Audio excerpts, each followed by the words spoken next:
Military Broadcast Radio, the station that's giving veterans a voice. Find us on the web at mbradio.us.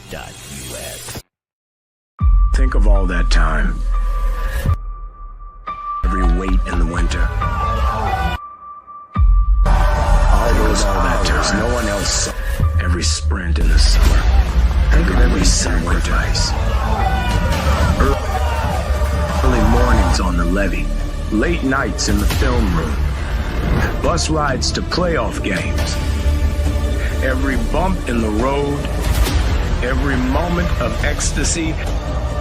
Every moment of doubt. Years wondering, is it all worth it?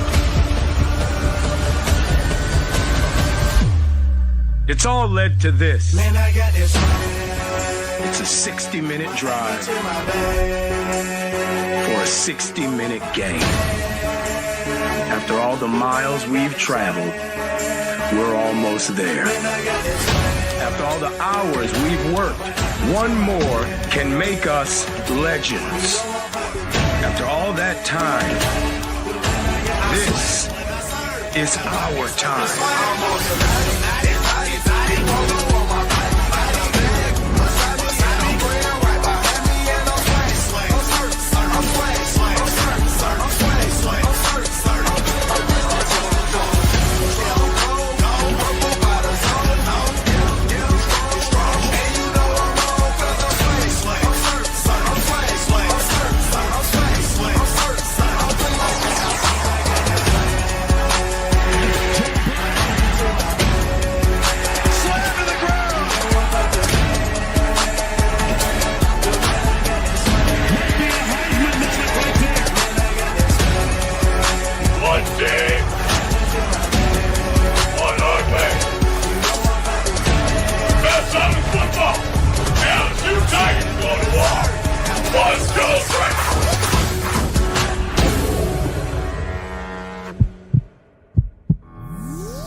Seems like no nonsense guy. Like re-emphasize that for the Saints fans out there on TikTok. Caveman, what did you just say? The rebuild starts right now. Marshawn Lattimore's gone, so the defense, like we're not getting any better. Looking to get it into Smith. What a pass! Not game! Wardell Smith with the game winner! Oh my goodness! And that is why you have Aaron Fry pass the ball in.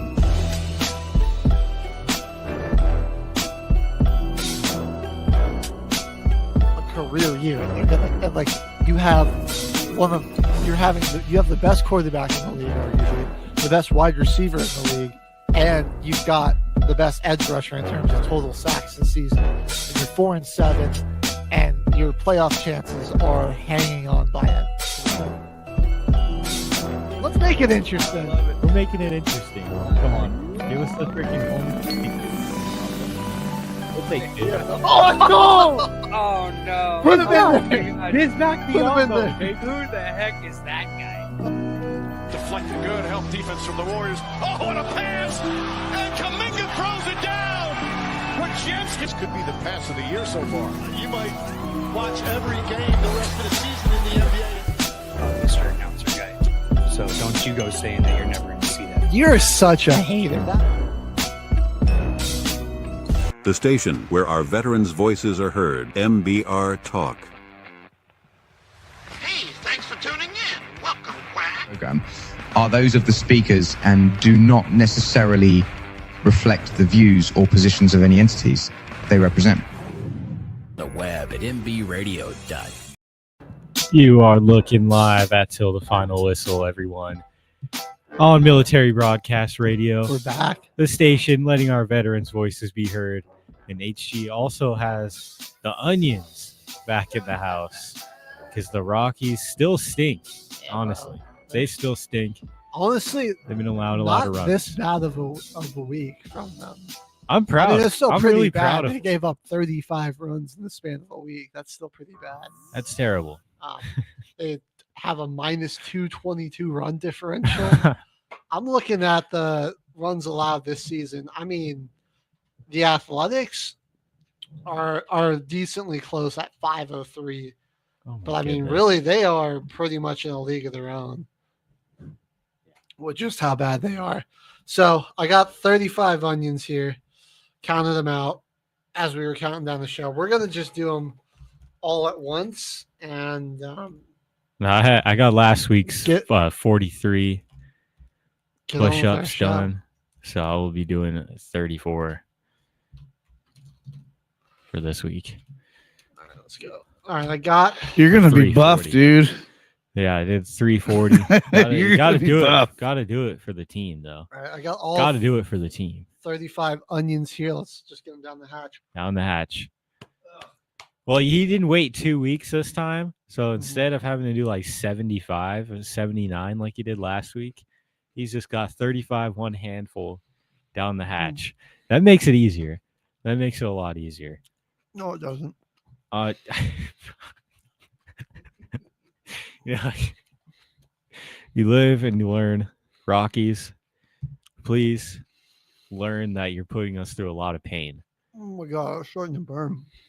Yeah, it's been bad. It's been bad for HG. Those push-ups and those squats burned a lot. And the next day, trying to just make it up the stairs, get down to the studio on Wednesday morning after doing 340 squats with that weight bar. There's no way. Almost fell. Ugh. Oh my god. Oh, that's way worse than doing them in small intervals. Last week he was just going 10 at a time. Just make sure you put the lid on it because we don't want this place smelling like a nursing home. Yeah, I got you. I'm used to that. Okay. We're all done.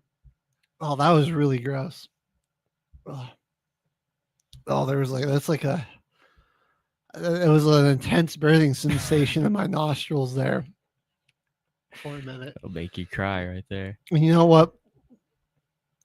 I'm gonna just up the suffering a little bit too. No beverage until we're done talking about baseball. Then I can finally wash this taste out of my mouth.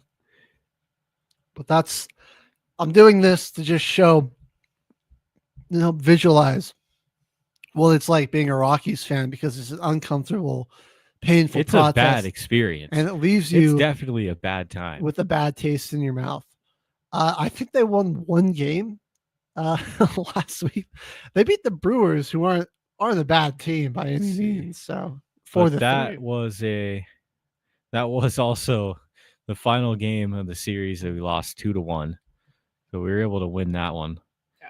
Got swept by the Dodgers in those three. We allowed 9 runs allowed. This is the first time the Dodgers do come to town though in this season. So they'll be back. They'll be back, and it'll probably be worse than this the next time. For free wins. Yeah, Dodgers, speaking of them, starting to pull away out of the NL West, though.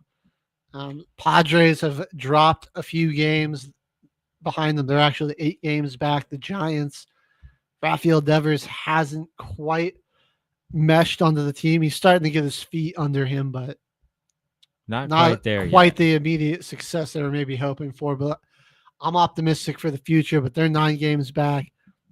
The Diamondbacks at 43-42. Still hanging in. They've cooled off a bit. Again, they just have no defense. They've got great offense around the board. I mean, they can put up runs. It's just they at a lackluster bullpen and not a very strong outfield or really infield for that matter. 444 runs scored, 434 runs allowed. Still very positive. Balanced. Still positive on the differential, but you can see the lack of defense. And then the Rockies, they're only like a small 34.5 games back. So I really wouldn't. We got this. I wouldn't quite rule them out just yet. I think they can. 66 losses so far. Let's see. Next closest team is the White Sox with 57. That's 4th of July weekend. If you're here in Denver, Colorado, let me tell you, that's where you got to be. The Rockies hosting the White Sox. Oh, that's beautiful. over That's the 4th amazing. of July. Yeah, I mean, get out there, folks, and watch the clown show. I mean, what better way to celebrate America's Jimmy, birthday? you got to take a trip down here. Birthday, independence, just with a shout out to clown Independence show. of America. Shout out to the I mean, it doesn't get much more American than baseball. It doesn't get more American than just watching two teams that suck and getting hype with it. Here's my theory about it, though, is that like they're both going to be like so ass that this is going to be a battle of who's less ass. And like it's like I think it's going to secretly be a really great series. That's going to actually be kind of entertaining. So far, the White Sox have proven that they're a little bit less ass than the Rockies. Yeah. But we'll see what happens in the series. Maybe we could pull off a sweep. That first sweep of the year, I don't know. I don't want to call it too early, but this is a pretty good chance. They've won like, what, 2 series all year? I think only the one against the Marlins. They beat the Nationals earlier this month. Oh, okay, 2 then. 2 then. Series. We got two series wins the last Nationals, month. bro. Nationals and the Marlins. Just 2 teams that are like equally pathetic as far as it goes as MLB teams. But some other teams that aren't as pathetic, Chicago Cubs. Killing it this year. Loving it. Just loving what that team's got. Good. Yeah, somebody's got to show up for the city of Chicago. Yeah, the White Sox. Dude, you think like having the Pope's blessing would help the White Sox? No, it's just not. God works in mysterious ways, I guess. Phillies, another team at 50 wins, and Bryce Harper was on the IL list. He's set to return very soon. I think like today, actually, or he might have come back last night. Okay. Another team, they got to keep it moving. Yeah, they're in a pretty tight race with the New York Mets, just 2 games behind them. The rest of that division is terrible. I mean, Marlins and the Braves so pretty soon that the Nationals are there too. So pretty soon the Braves are going to lose a series to the Rockies too, because that's what the bottom feeder teams of the NL East have been doing. They're just going to lose one series to the Rockies early in the year. Yeah. Phillies, though, another team kind of could be lacking in defense. 340 runs allowed.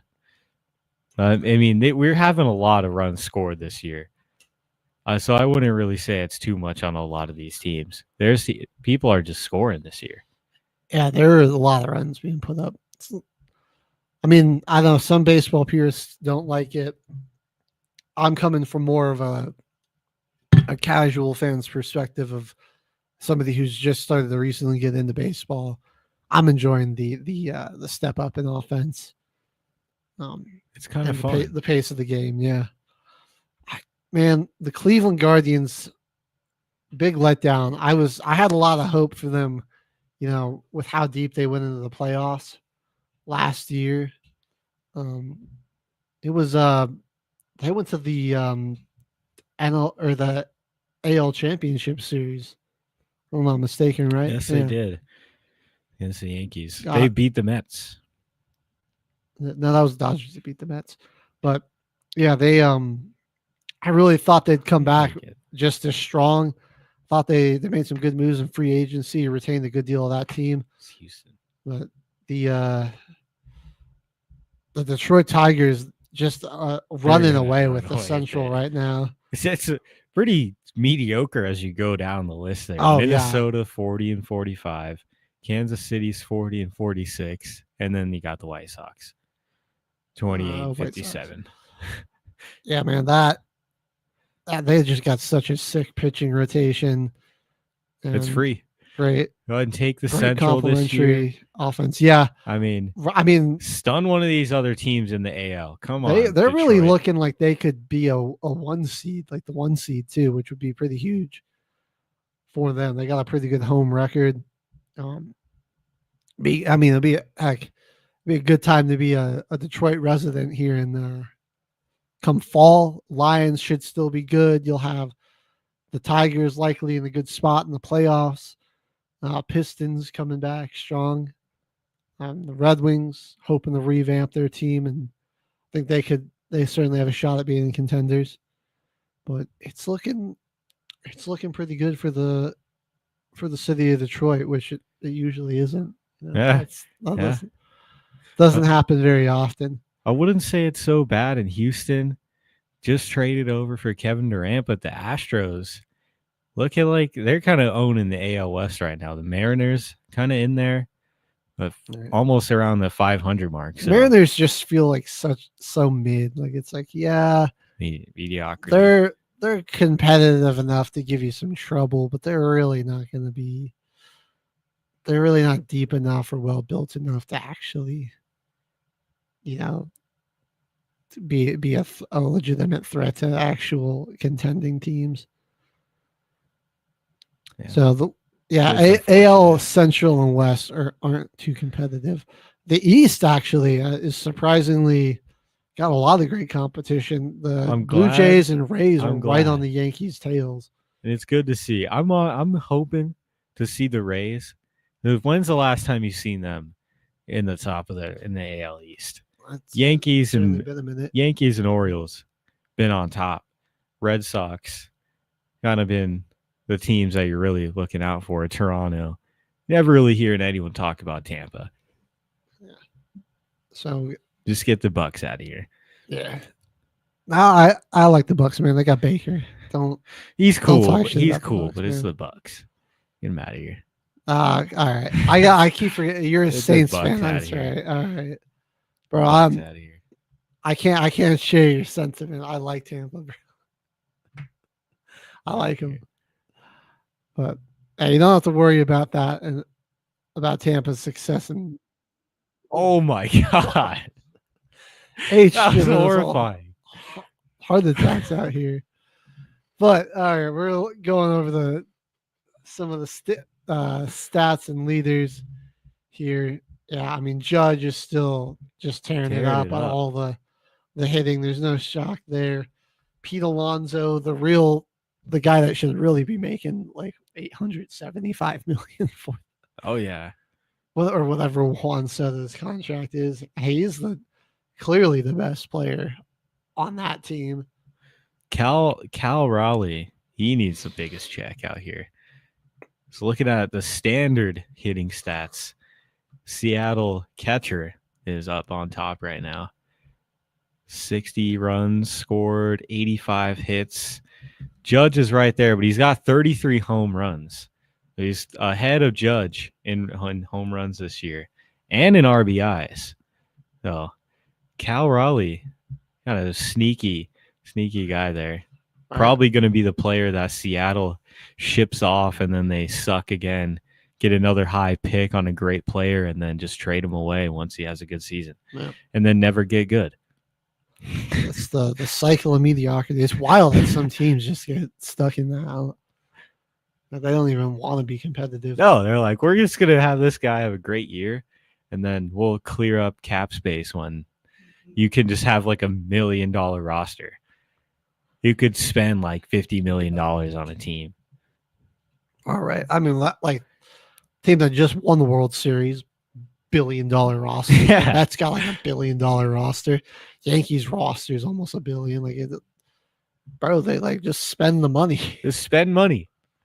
It's not that hard. Some of these owners they're cheap like that. They don't want to win. But it's like, you get a championship in here, like that could bring in more money. That's a lot of money right there. But they don't want getting a team that's full of star players that are all really good at their position, and you just have a great dominant team. Man, they don't want to take that the would risk. Totally fill the seats. That would totally fill the seats. They don't want to take the risk, Caveman. Dude, I know we're talking Scooble for Cy Young again, but man, Max Fried, I think he's definitely got to be in the conversation, dude. What a find this guy was for the Yankees. Just stepping up in a huge way with Garrett Cole's injury. I think he's been really great. So he's going to get Scooble some competition. He's leading the country, or him and Scooble both lead the country in wins. They're both 2.13 ERA. and Scooble's got him beat on the strikeouts, but they're both Fried's got the quality starts over on him, so that's a pretty interesting battle of pitchers, for Cy Young. In my opinion, those should probably be the first two. Definitely the first two names. Can't forget about Paul Skeens, but his record doesn't really show how good he is.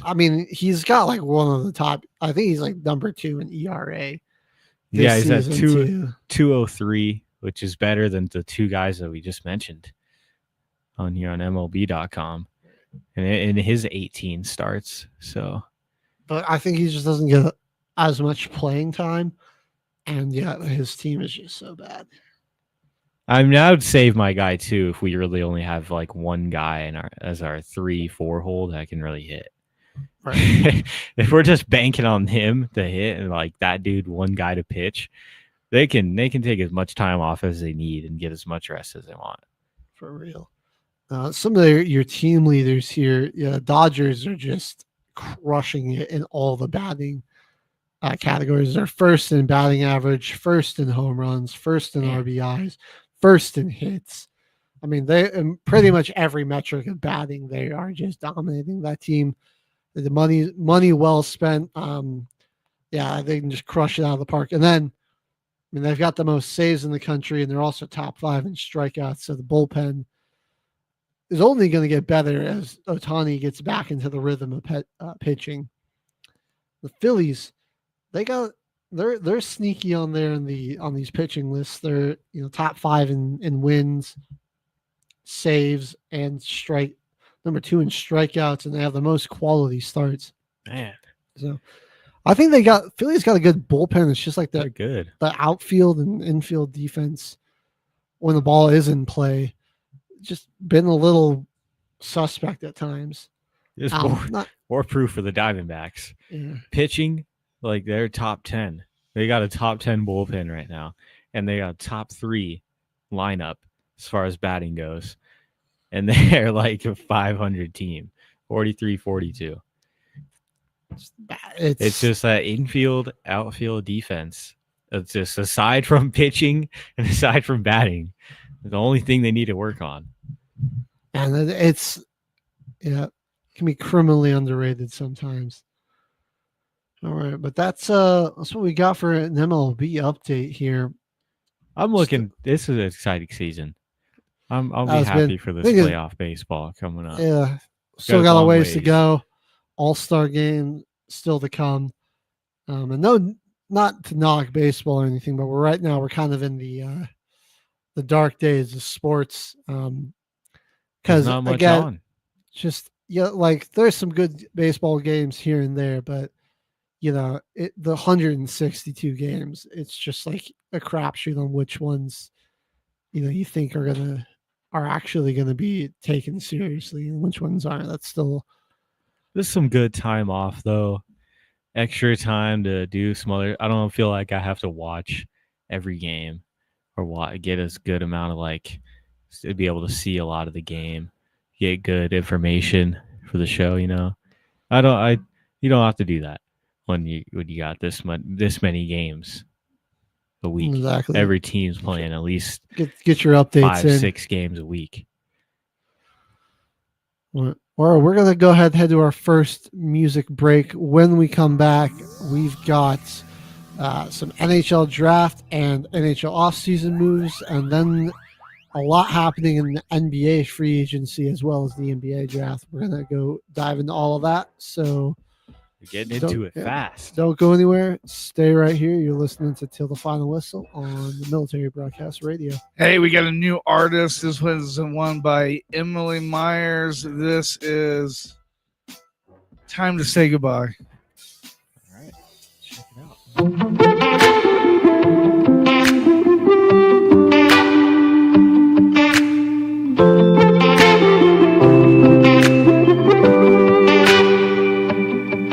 Can leave it in your eyes as you walk me to the door. Miles between us now and who we were before. can be. I know it hurts when it ends suddenly. I hope you never feel that pain, choosing to go when you could have stayed. If there's a choke in your throat when you say my name, finding reasons to blow up my phone. If you're lost, thinking about how we take that break, and it feels wrong sleeping alone.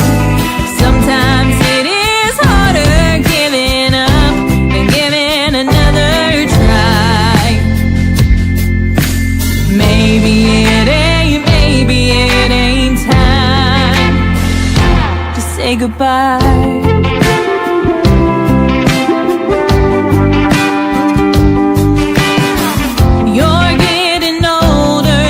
Those rose-colored glasses, but it's not over. Luster fades as time passes. I've seen how frail we can be.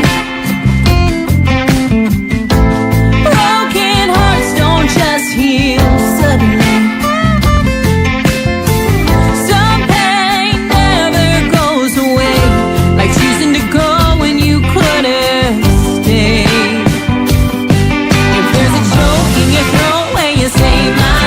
Finding reasons to blow up my phone. If you're lost, thinking about how we take that break, and it feels wrong sleeping alone. Sometimes it is harder giving up than giving another try. Maybe it ain't time to say goodbye.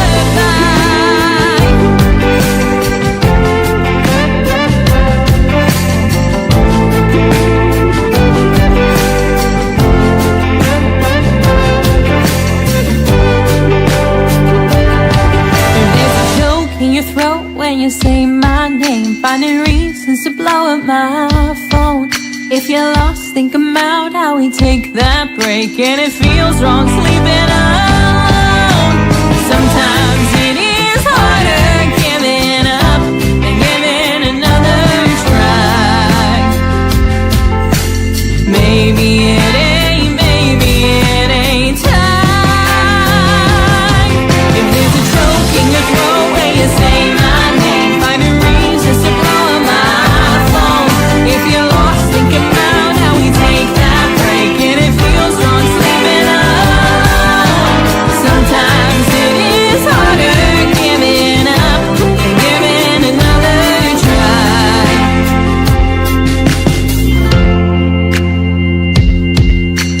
Maybe it ain't time.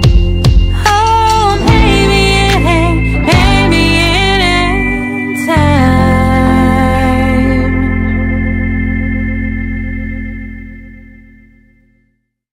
The station where our veterans' voices are heard, MBR Talk. Hey, thanks for tuning in. Welcome, Quack. Program are those of the speakers and do not necessarily reflect the views or positions of any entities they represent. The web at mbradio.com. You are looking live at Till the Final Whistle, everybody. Welcome back. We're kicking it from the diamond over to the ice. The NHL had their draft come up. The New York Islanders selected Matthew Schaefer with the first overall pick in this one. All right. So we got some draft grades, and we'll be the first to admit that in terms of the international hockey scene and prospects of all that, count me out, man. Count me out. I'm not sorry. the most knowledgeable. Hockey is not one of our primary sports, but there's also so many picks. Yeah, we got to give. It's one of the oldest sports in America. It's one of the big four. We always got to give it its flowers and just give our appreciation to it. And so we're going to shout out Rachel Dore of ESPN, going off of this great list that she put together here of all the different grades. We'll also give some of our own thoughts on this, but we're going to start it off, with the Islanders. They get the A+. that apparently they made a great trade, though. They'll also get some more picks. They took the guy, Schaefer, number one overall, consensus number one guy, who's likely going to be a franchise defenseman for your team. But you trade back into like the top 20, and you get Vector Eklund and Akashwan Atchinson. Hopefully, I'm saying that right. So aggressive moves by the Islanders, a team that I thought was really, they were just a few pieces away from being a playoff team. And now, I mean, I think they've made some good moves to be more than just definitely a good move, a playoff team, but like an aggressive, potential even title contender. I mean, they're still in the East with the Panthers, but some really great moves on draft day. Obviously, maybe not next season, but these young guys coming in and getting a chance to develop is going to be huge. They continued it on day 2, though. Matthew Darch just continued stockpiling. They had so many picks here. 3 in the first round, a second rounder, 3rd, 4th, 5th, 6th, 7th. And I'm pretty sure, that's all they got here. But that's a lot of draft picks. And having the number 1 overall pick, I mean, you stockpiled on picks. They're definitely a good draft. A lot of aggressive moves. Team that definitely looks like they want to compete here. Yeah. I mean, before we get too much further, again, great new song, great find by our boy H here, bringing it in. We're going to get to our next team, the Bruins, getting an A. And yeah, there was some controversy just about the guy they got. Not like any off the ice issues. It's just the way that he dropped all the way down to 7 for him. When a lot of experts believe that he was a top 3 player, like the third best player in the draft, should have been a top 5 pick. So I mean, that's huge. I mean, you get like out of Boston College too, a great hockey school. Very true. You're getting a really elite center. And then they went and, just for good measure, maybe drafting his career back up with William Moore there in the second. They get a defenseman and Liam Peterson in the second as well. Left wing and Cooper Simpson. And then some more defensemen and centers. So a lot of more defensive oriented draft here from them. But I mean, they just, the best player available fell to them, and they just went ahead and took him. So hard to mess that up. So they get an A for that reason. Yeah, it looks like they had some pretty good value picks, and at least in their range, like with the picks they had, and kind of the season that they did end up having too. It's a pretty good draft for them. Hurricanes, though, the next team with an A, and as a team that's a playoff team in this Eastern Conference, an A grade. You love to see this. Right. A lot of young talent. You don't have a first round pick, but yeah, I mean, it's something that I hear hockey fans saying a lot, is that the Carolina Hurricanes draft really well, and it seems like they did it again. They're just getting are these guys gonna come in and like, none of these guys are like like starters right away, but like these are they're great they're projectable NHL talent, and you've got plenty of time. You still got a solid team and some contracts that haven't come up yet, so you've got time to work on and develop these guys. I mean, Hurricanes, doing a good job. They're in a good position. They even traded back in this draft with the Canadians, who did only finish, not to spoil too much, but only a B+ for the Canucks compared to the Carolina Hurricanes, trading back, no first round pick, coming out with some good projectable talents. The Sharks up next, though, with another A, kind of a team that's really, they had the second overall pick last year before. I'm pretty sure they had the first overall pick. Team that's kind of just stuck in the mud, and not really kind of seeing any production. No, sir. But a good draft from them. Yeah. I mean, 2 first round picks. You get a goalie with that 30th pick, and then Mikko Messiah, another Misa, I mean, great center out of Canada. He'll be a guy that will probably be a high impact player for your team pretty soon. And you just some good depth pieces behind him. And in the second round, even going with a Chinese defender, which was I did kind of surprised. I didn't know that China was in the international farm system for the NHL, but I guess that dude is big though, 6'6", 222. Right. I mean, that is a tank defenseman, bro. For I don't real. want to fight That's that dude. that's oh the my weird, god. Like big boy. What's weird with him, like great size. I'm just like, I don't know. I feel like that's gonna make it kind of hard for you to really get moving out there. Yeah, I'm excited. I mean, I'm excited to see. He's a defenseman, speed. so like, he's not really gonna need to be like on the attack a lot. And like, I mean, that's a big dude to shoot around. That's gonna be going hard downhill bro. On somebody. Oh right. man, I'm excited to see this guy. Yeah, honestly. I want to see if he's got speed. Would hate to get cross-checked by this guy. That's what I'm gonna say. Oh man, we got the Ducks. They get an A-. Their first round pick, Roger McQueen, another Canadian. Couple of good seconds where they got another center, Eric Nielsen, Bolidis, Noah Reed in the third.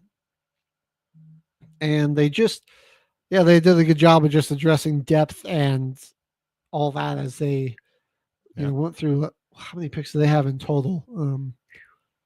3, 6, 10. 10 total picks. And getting McQueen at 10 looks like he was another player projected with top 5 talent that slipped out of the top 5 in this draft. And some teams that weren't so lucky to get those high picks, I mean, they're kind of coming away with something good here.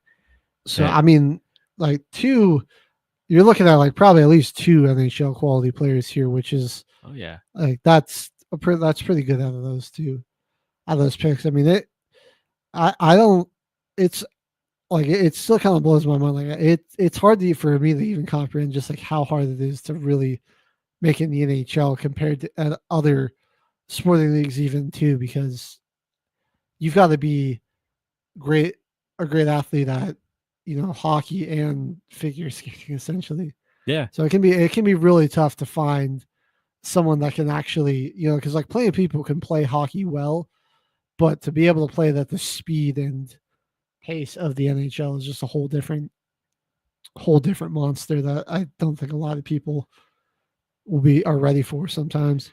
It does seem like Roger McQueen though will kind of have a good marketing impact with the Ducks. Might want to get some guys to go there. He's trying to plan on wear number 95. Like that's what I heard, McQueen, bro. Like that instantly was shipped out to Disneyland to do a photo shoot as soon as he was drafted. Already nailing sponsorships and that type of stuff. Hitting the hammer. I'm not, and like the Ducks kind of got good colors for McQueen's, for like the similar to McQueen's car color. So, I mean, yeah, like a Roger McQueen 95 jersey would kind of go hard. I'm not gonna lie. And then a little off topic, but there's I think her name is Allison Beers is her last name on Team USA, and she wears number 22. And I don't know, a 22 Beers USA basketball jersey would also. I need that jersey. Be sick. Somebody send that into the show, please. Right. Come on. I just had to bring that up. For your boy Caveman. All right. All about that. Calgary Flames, they're going to get an A- as well. Took a pair of centers in the first round at 18 and 32. Another center in the second, and then they went for some wing players and a few defensemen with the rest of their picks. There's some freaking there's some units in here. 6'6", 233. Phillips. Oh my God, dude! SEO Phillips. Some freaking tanks. He's from out this he's draft. American too, right? There's some units. The Red Wings. We were talking about how it might be good for Detroit, and here they are getting an A- grade. Solid 13th draft. overall pick. They take Carter Bear, left wing. That's a pretty cool name. That is sweet. Bear. Now, I wonder what his number would be. Well, drop it in the comments if you've got a good idea for that. We got a right wing, and Eddie Goldjenberg, Michael Pradell in the third, and then some more solid wings and defensemen to round it out. So, I mean, at least from where they were picking, feel like you found a good couple of quality players in here, at least one or two. Nashville Predators at number 5. A little surprising that they decided to go with Brady Martin over the I just forgot his name, but the guy the Bruins took, Hagen, I believe. Yeah, Hagens. That's right. I mean, even Porter Martone on the board still. Those guys were both perceived to be like higher value players than Brady Martin in this draft. But they did kind of make up for it with like the lack of picks. Riker Lee and Cameron Reed in that 20s pick is weird first really overall good. pick from them. Like, does Martin still? I think Martin could still turn out to be a high quality player, but it's just like you're taking a guy with a potentially lower floor and maybe not quite as high of a ceiling as those other two guys that you left on there. But then, yeah, later on at Cameron Reed, Riker Lee, really like that. They're able to swing it back. They didn't have nearly as many picks as anyone else in this draft. Just looking at it, Fred Alex Huang could be, or Huang could be. If I'm saying that right, could be a sneaky good steal that they got there in the 4th round. Flyers also team getting an A- here. Seems like they just had a crazy draft. I mean, they had the 6th overall pick where they took Porter Martone, a wing that they were like, oh wow. They kind of weird that they went with him over Hagens because they need a center, but then they swung it back around and they got Jack Nisibet, who I think they're valuing offense a little more, which is why they went with the wing. And then they go and loop back and get a quality center, big guy, 6'5", only 186 though. But then we got another 6'6", 232 guy here, so another tank. They went with some height here for some of these defenders. So I like that bit. Somebody correct me. Like, if you're big as a center, does it help you get like a better view of the goal for a longer shot? Is that like a strategy at some point? I'm not even sure, but I feel like that kind of gives you an advantage. Seeing over some of these guys are like only 5'10", barely 6 foot. And then rounding out the A grades, you got the Kraken. Took the best available center with their 8th overall pick. Couple of then they went pretty much defenseman until the 7th.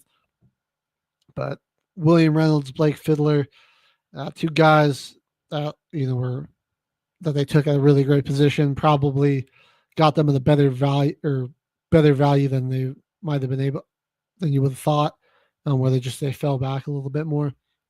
The Winnipeg Jets had the best record in the NHL last year. They get an A-. Sasha Buer. I'm not even going to attempt it. That boy Sasha from Finland. Yes. Boston University. Maybe it's pronounced Sashka. I could be butchering it. I'm very sorry to any Finnish listeners, man. I do deeply apologize. I don't have it in me, though. I don't have that in my bag. I'm so sorry. These names are too hard to pronounce, man.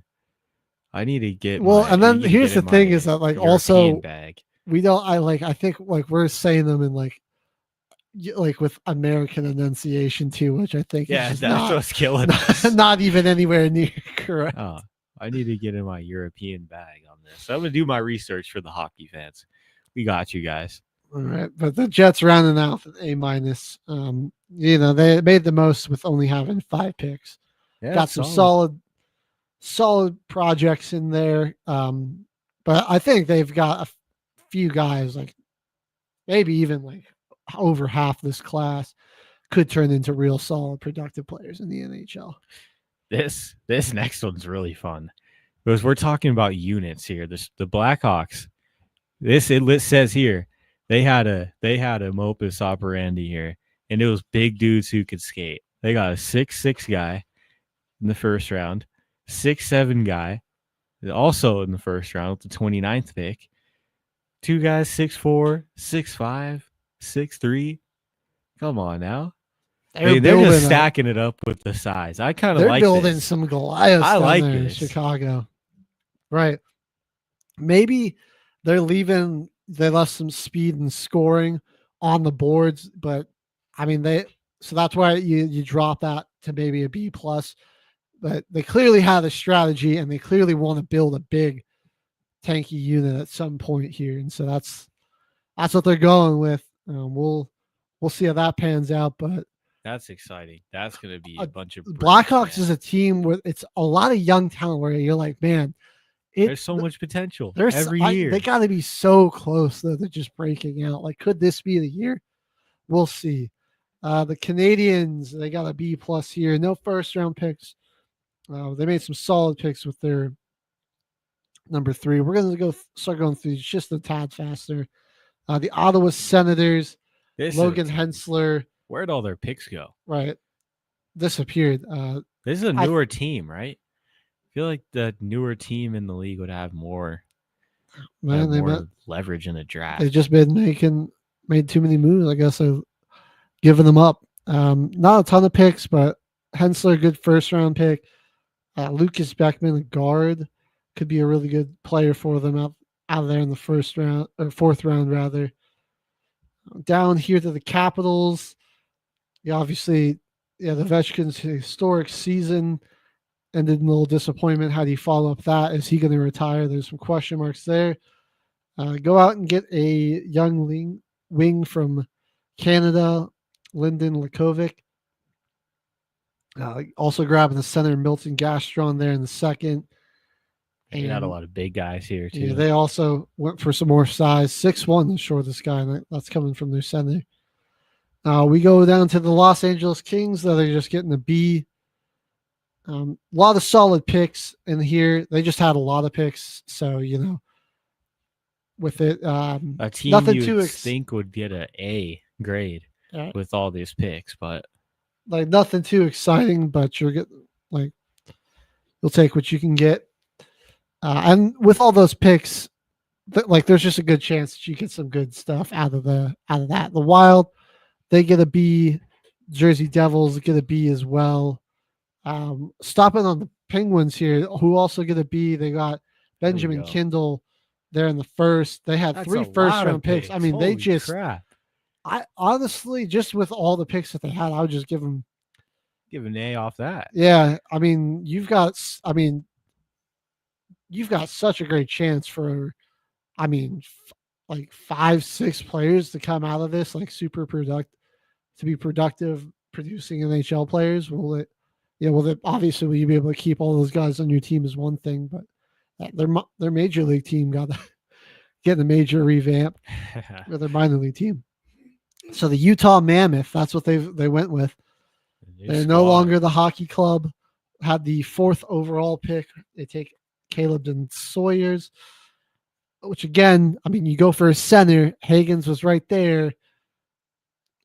Like, what were we doing? But he's, then Sawyer or Des Noyers rather is going to be fine, more than likely. I got a couple big Chesney men for as a defender and a wing, and then they rounded it out with some more. I don't know what SHE or CHE, what country that's an abbreviation for. That's Czech. No, because that's CZE. CHE. I'm not sure what that one is. All right. But it said he's on a Swiss team. He'll be somewhere in that area, near the Alps. I'm not that I'm all right on geography, but it's once you get into more Eastern and Northern Europe, I get a little shaky. The Golden Knights only had 4 picks. They get a B. They just took, I think, the best available overall with all those. Got the Blue Jackets. 4 picks, not too much. Going to give them a B minus. The Stars, who came up just short in the conference championship, no first or second round picks, but despite that, that's still a good grade. Yeah, got a B minus. Some, intriguing prospects in here. Adi Juki, Carmen Schmidt, Mans Goose. Saying they got some top 40 players. And they didn't have a pick until 94. Right. So, like that's pretty some good. players that certainly shouldn't have been there that fell to them. They made the right moves getting them. The Blues only had 3 picks. Dang. B-. None of those picks you hate. You think they all got a good chance to work out. The Canucks here, another B-. Then we get into our C grades. The Sabres, they're getting a C+. A lot of picks. Just, a lot of not a lot of hope just in, this was certainly like quantity over quality, it almost feels. Edmonton knocked off in the championship. They got a C+, but I think they'll still be all right. The draft wasn't that important from they didn't pick until the third two. Rangers getting a C+ as well. The Lightning, they get a C+. Now we get to our D grades. The reigning champs, Florida Panthers, almost said Gators. Holy crap! They're not really looking for this draft though. Yeah, I mean they same as the Oilers. They've got the depth already. I feel like I don't think it was that important to them. These guys, you feel like you can, with the veterans you got, filler teams you got, you can work these guys up to maybe take NHL talent. Take a shot on some guys. I mean, your team's so stacked. It's just like the chances of a lot of these guys even getting a chance to play for you is pretty low. The Avalanche, man, we only had a guy from UMass. Only had 3 picks. Yeah, I don't know. I just not a huge fan of what they did with any of them. No, a couple defensemen, center. I would have liked for them. I feel like they're safe picks. It's just like it's all super low ceiling, high floor type guys. Which is all right, but like with the championship window, you only got 3 picks. I mean, like screw it. I would take some more chances. That would be me. Maple Leafs are going to round out our teams with a D grade to finish off. Unfortunate because they were really pretty solid. Yeah. That's just lost in the playoffs. That's going to do it for the NHL draft coverage. We're going to go to break. Our man H-Train does have to get out of here, so he's going to send us to break, and then we're going to get everything set up to run the show while he's off doing his mini jobs that he has as he gets us set for the 4th of July Freedom Dive that they got going on for injured vets and first responders. Can't wait for it. I'm looking forward to that. We'll be live streaming before we go up and jump on the Morning Wood Show. If y'all want to tune into that Friday morning, 8 to 10 p.m. 8 you to 10 don't want a.m. to miss it. Yeah. It's a good time. It's a good time. We have a lot of fun there. All right, we're going to go to break. But when we come back, we got NBA offseason news, NFL offseason news, and team building exercise. We're trying to get 1 million career passing yards, baby. We got it this week. We're going to hit it today. Let's go. All right. Stay tuned.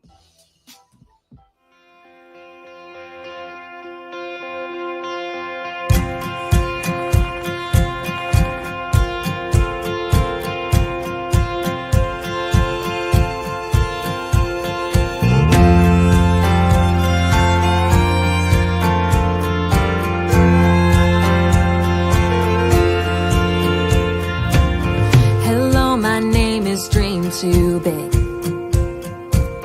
wanting to grow up way too quick, searching for spotlights since I was 6. Hello, my name is Dream Too Big. Hello, my name is way too loud.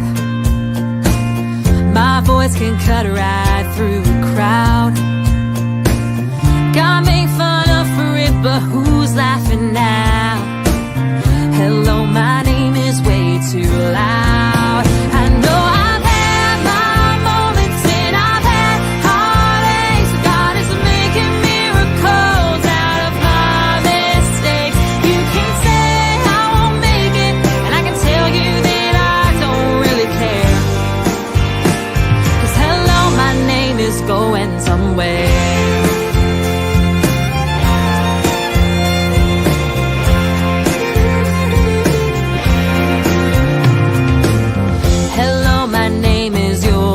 far. Lost all my words in a mason jar. Locked eyes with a stranger at the end of the bar. Hello, my name is You'll Go Far. Well, hello, my name is One More Try. I put too much stock in bad advice, 'cause anything worth leaving is worth loving twice. Hello, my name is One More Try. I know I've had my moments and I've had heartaches, but God is making miracles out of my mistakes. You can say I won't make it, and I can tell you that I don't really care. 'Cause hello, my name is going somewhere. Yeah.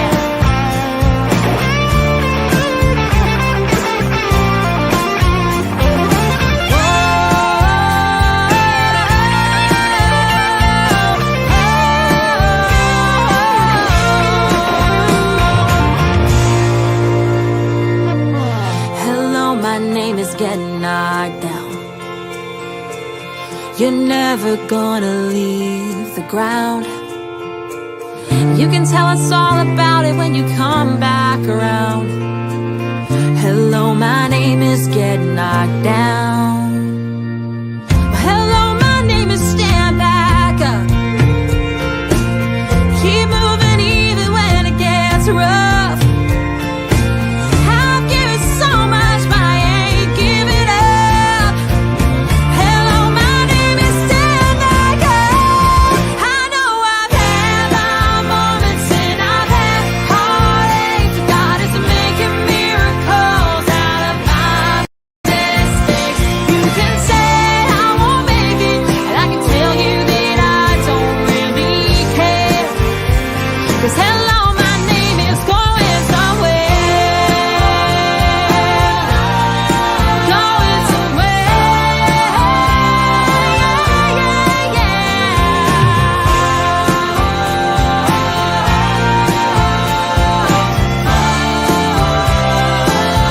Oh, it's going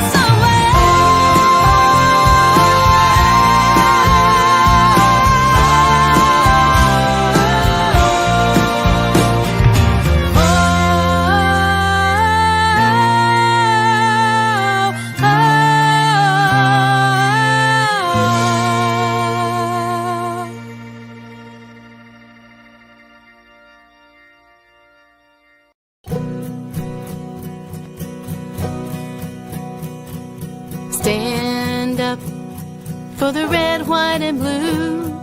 Stand up for the values we hold true. With gratitude I'll stand as our flag begins to wave o'er the land of the free and the home of the brave. Stand up, put your hand on your heart. Stand up for the freedom it imparts.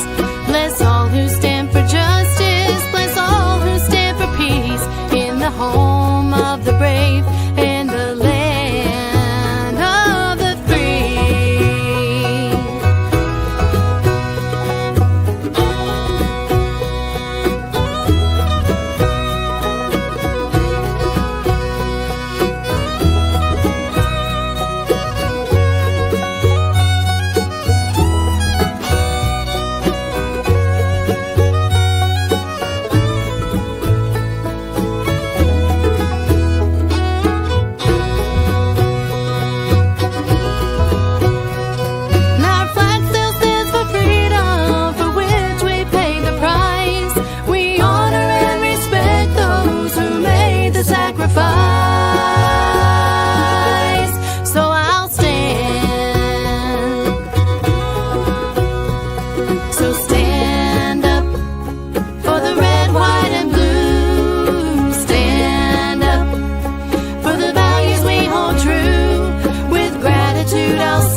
Senior Airman Holland Pickard. Specialist 4th Class Robert Summey, U.S. Army. Staff Sergeant Jerry Altman, United States Air Force. Second Lieutenant Zachary Stead, Air Force.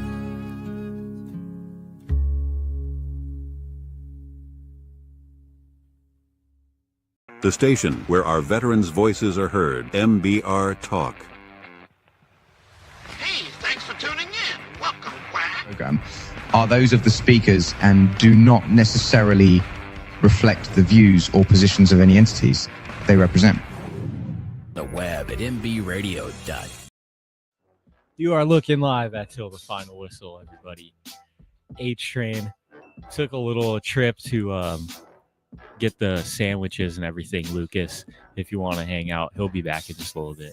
You gotta go talk to the man Brandon Stokely too. Oh yeah, bro. I was watching a TikTok video came up on my feed the other day of that.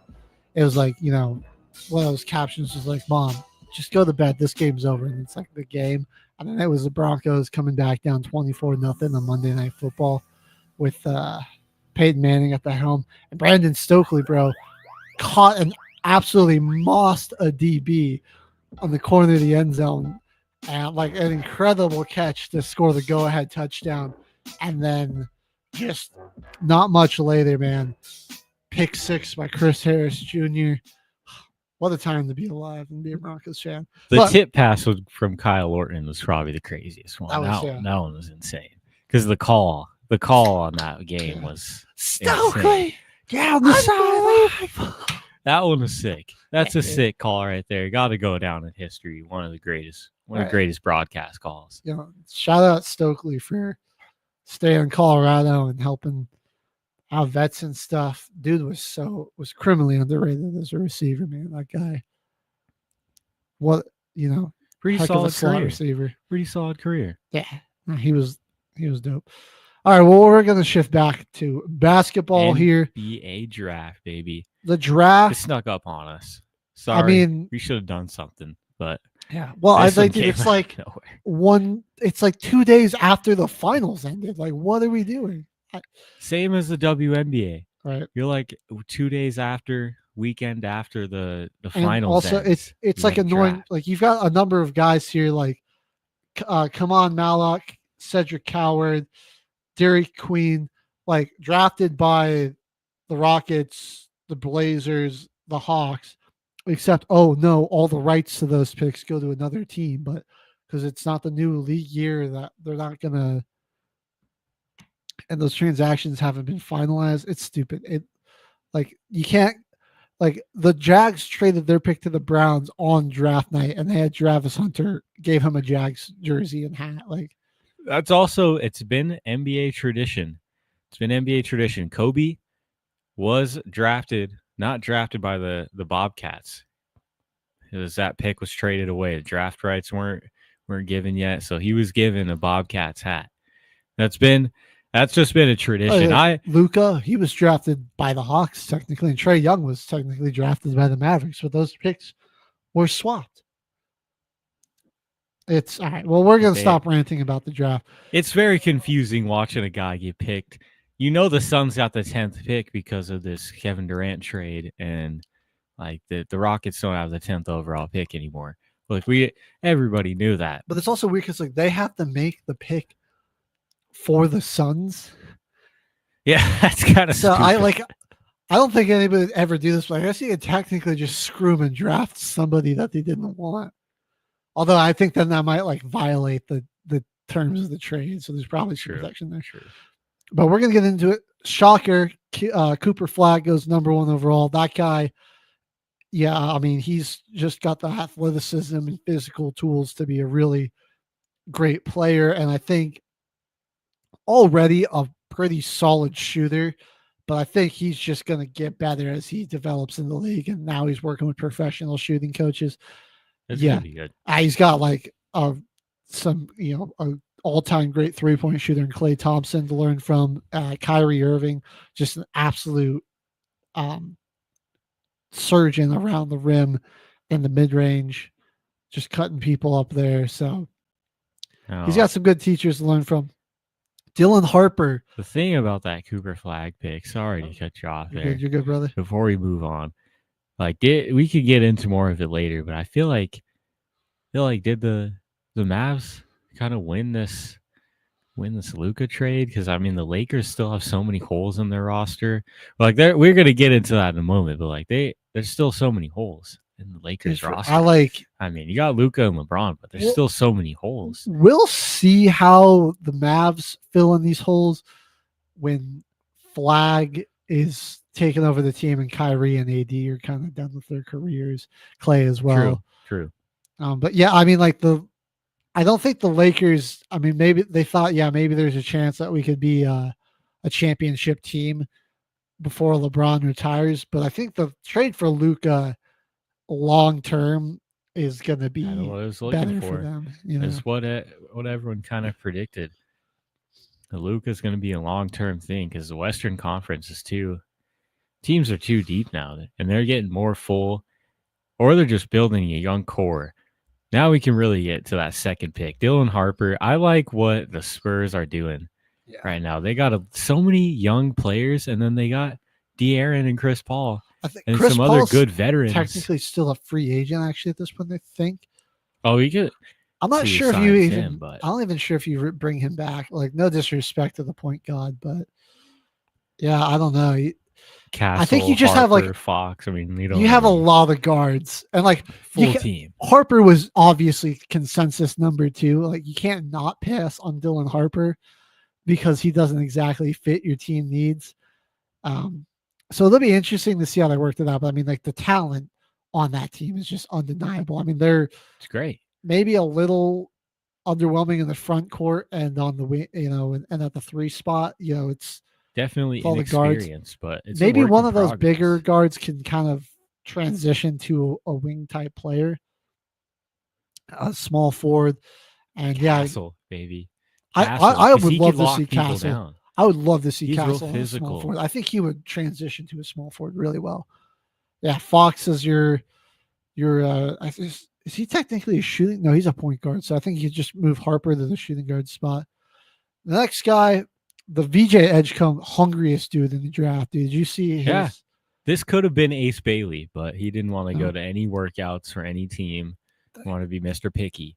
So Edgecombe takes his spot. Honestly, I like VJ Edgecombe. Not to hate on Bailey here, but Edgecombe is awesome. Look up VJ Edgecombe's post draft interview, dude. Like the way he's talking about like that, his tiny like island nation that he came from, that was like a lot of poverty. He was like, I go like weeks at a time without electricity, stuff like that. And he's like, generator. Right. He's like, it just means like so much to like not only my family and me, but like to everybody back home, like to be here in this situation. Dude, it's like Ace Bailey, he wanted to go to a team where he knew he could be a star. VJ Edgecombe wants to be a star wherever he wanted goes. to be. Yeah, he wants to be the best player wherever. Oh, that's hungry. And then the Hornets' 4th pick's not terrible, and they somehow effed it up. I think Colin Knippel's a huge reach. Yeah. I like him. Huge reach in this situation. Obviously Bailey's still there. Trey Johnson. I could get wanting to pass on Bailey. But yeah, Jeremiah Fears, Trey Johnson, would have much rather had either of those guys. Knippel was bottom lottery type pick for me. I mean, like, I would have even taken, like, if you go like Malawak, Colin Murray Boyles, I think that would have been better. Igor Demon, maybe. He also feels like a reach. I feel like it's a team full of guards, and wasting this lottery pick on a guard when you had pretty quality bigs in here that you could develop on a pretty young team. That's like, obviously you're not really looking for the now. Hornets are definitely not looking for the now. Draft a guy that you can kind of build up. You got Mark Williams back because for some reason the trade didn't work out with the Lakers. So you get your guy back, lose Dalton Connect, but you're still full of guards. So you really don't have to worry about that. You got Brandon Miller, LaMelo. This team is like no short of having a guard. Then obviously we said Bailey went 5. He clearly didn't want to go to the Jazz. He didn't want to go to any team. It'll be interesting to see how he works out in the NBA and how like I mean, Yeah, because these like he drafts. clearly is upset about this. And it's like, I don't like, he is a very incredible player. He should be, he has a lot of the tools to be a star, but we'll see if his attitude affects his development. Trey Johnson to the Wizards. Good thing, good pickup for them there. Like guards, I mean, the Wizards' whole team is still just, it's like very old and washed. I mean, Well, yeah, Chris the old Middleton, vet team, yeah, Chris came Middleton in. might look like an MVP playing on that roster. We'll see. Jeremiah Fears going to the Hornets. Hornets had a sneaky good draft because they also got Malawak by way, or not Malawak, Derek Queen by way of This was Pelicans. by the way of the Atlanta Hawks. So, right, I mean, I think Queen's got one of the best. I mean, he had a huge clutch shot in the tournament. I mean, he's a bit of a. They have him listed as a center, but like he's flexible enough to where you could really play him at the 3 or the 4. I think too. Like he can. I think he's a stretch big of. I lost my train of thought. Sorry, go ahead. I think he could transition pretty well right into one of those forward positions. So he was pretty undersized for a big.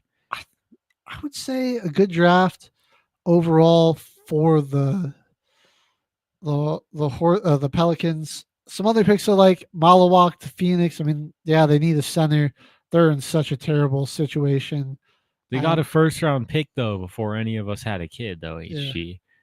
It's not gonna be half a decade before they had a first round pick. I'm pretty sure their next first round pick now 2032. So right, it's next decade. Let's see, where was I going? Yang Hansen, maybe Yao Ming 2.0 going to Portland. Aiton's gonna walk, so Klingon looks like he's gonna be the starting center there. I liked Walter Clayton Jr. He's going to Utah. I thought that was a sneaky late pick there.